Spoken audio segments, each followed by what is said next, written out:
বিশ্বনবী মুহাম্মদ রাসূলুল্লাহ সাল্লাল্লাহু আলাইহি ওয়াসাল্লাম বলেন তিন শ্রেণীর লোক জান্নাত যাওয়া তো দূরের কথা, জান্নাতের সুগন্ধি পর্যন্ত পাবে না। অথচ জান্নাতের সুগন্ধি কোটি কোটি মাইল দূর থেকে পাওয়া যাবে, জান্নাতের সেন্ট কোটি কোটি মাইল দূর থেকে পাওয়া যাবে। অথচ বিশ্বনবী মুহাম্মদ রাসূলুল্লাহ সাল্লাল্লাহু আলাইহি ওয়াসাল্লাম বলেন এরা তো জান্নাত যাবেই না, জান্নাত যাওয়া তো দূর কথা, জান্নাত তো দূরের কথা, জান্নাতের সুগন্ধিটুকু পাবে না। চলুন তিন শ্রেণীর ব্যক্তিকে একটু বলি। বিশ্বনবী মুহাম্মদ রাসূলুল্লাহ সাল্লাল্লাহু আলাইহি ওয়াসাল্লাম বলেন মুদমিরুল খাম, যারা নিয়মিত নেশাদার দ্রব্য ব্যবহার করে, যারা নিয়মিত নেশাদার দ্রব্য পান করে, যারা নিয়মিত নেশাদার দ্রব্য গ্রহণ করে, এরা জান্নাত তো যাবে না, জান্নাতের সুগন্ধিটুকু পাবে না।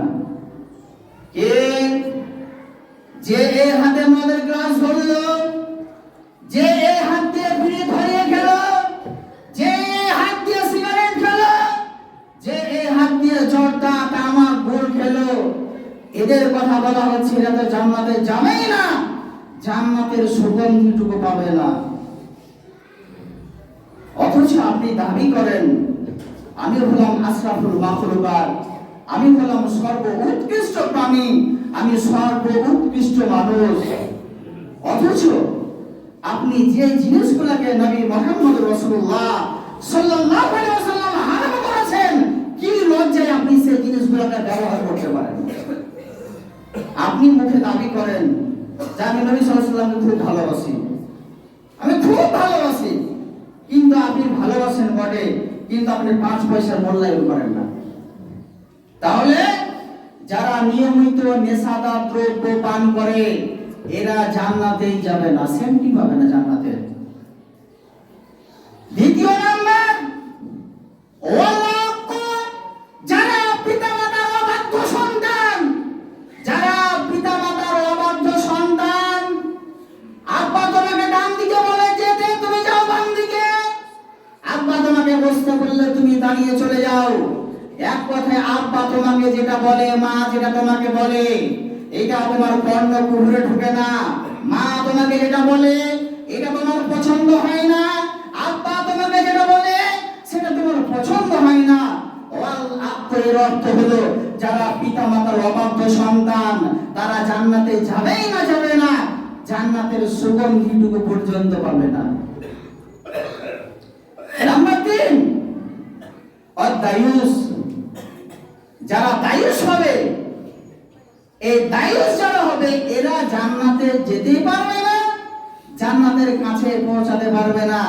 জান্নাত যাওয়ার আগেই নবী সাল্লাল্লাহু আলাইহি ওয়াসাল্লাম বলেন যে সব ফেরেশতারা হাজির থাকবে, তারা বলবে যাচ্ছ কোথায়, আসছো কোথায়, তোমরা এখান থেকে চলে যাও, তোমাদের এখানে আসার কোনো হিসাব নিকাশ নাই, তোমরা আসতে পারবে না, তোমরা দূর হটে যাও, তোমরা এমন দুনিয়াতে কাজ করেছো যে কাজের বদৌলতে, যে কাজের জন্য মহান আল্লাহ রাব্বুল আলামিন তোমাদের জন্য জান্নাতকে হারাম করে দিয়েছেন।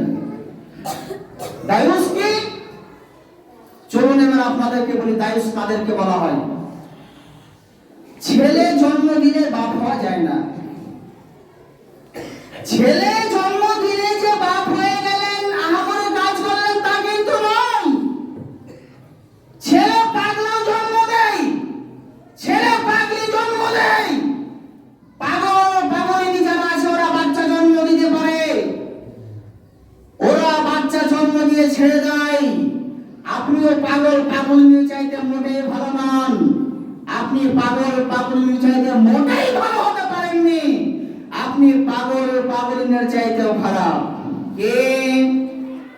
এইদিকে মুয়াজ্জিন নাজাত দিচ্ছে হাইয়া আলাস সালাম, হাইয়া আলাল ফালাহ, নামাজের দিকে এসো, নামাজের দিকে এসো, পরিত্রাণের দিকে এসো। নামাজ যদি তুমি পড়তে আরম্ভ করো মহান আল্লাহ রাব্বুল আলামিন তোমাকে জান্নাতবাসী করবেন। আপনি স্বার্থপর আব্বা, আপনি স্বার্থপর মাতা পিতা, নামাজের সময় হয়েছে মসজিদে আপনি আসতে পারলেন, আপনার বাড়িতে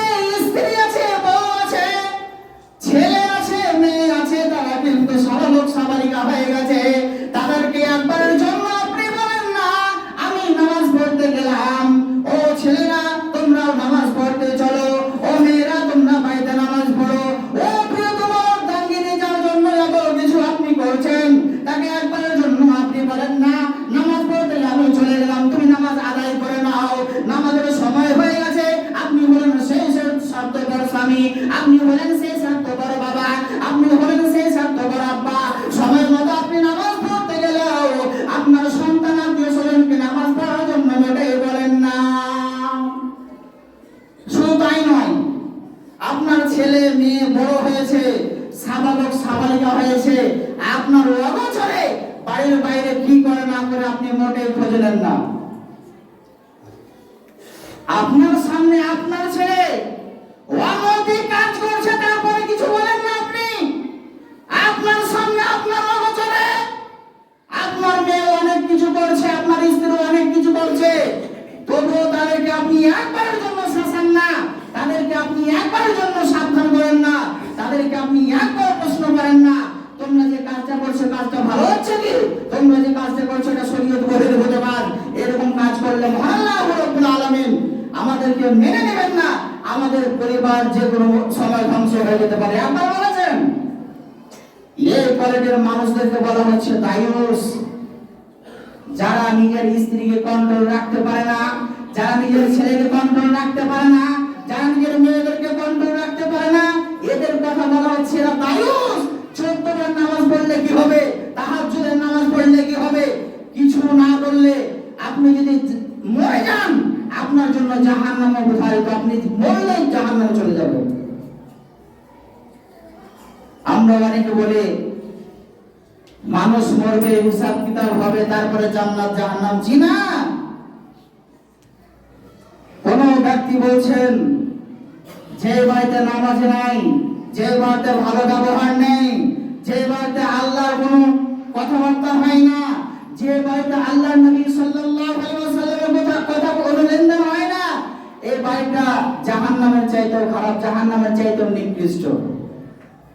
তাহলে বলছিলাম নাম্বার 1 মুমিনুল খাম, যারা নিয়মিত বিড়ি, সিগারেট, জর্দা, ঘুষ, হেরোইন, তামাক, খৈনি যত রকমের আছে সব জিনিসগুলোরই কথা বলা হচ্ছে। এগুলা যারা নিয়মিত সেবন করবে এরা জান্নাত যেতেই পারবে না, জান্নাতের কাছে পৌঁছাতে পারবে না। নাম্বার 2 পিতামাতার অবাধ্য সন্তান, যারা পিতামাতার কথা শোনে না তারা জান্নাত যেতে পারবে না। আর নাম্বার 3 দায়ুস যারা হবে তারা জান্নাত যেতেই পারবে না।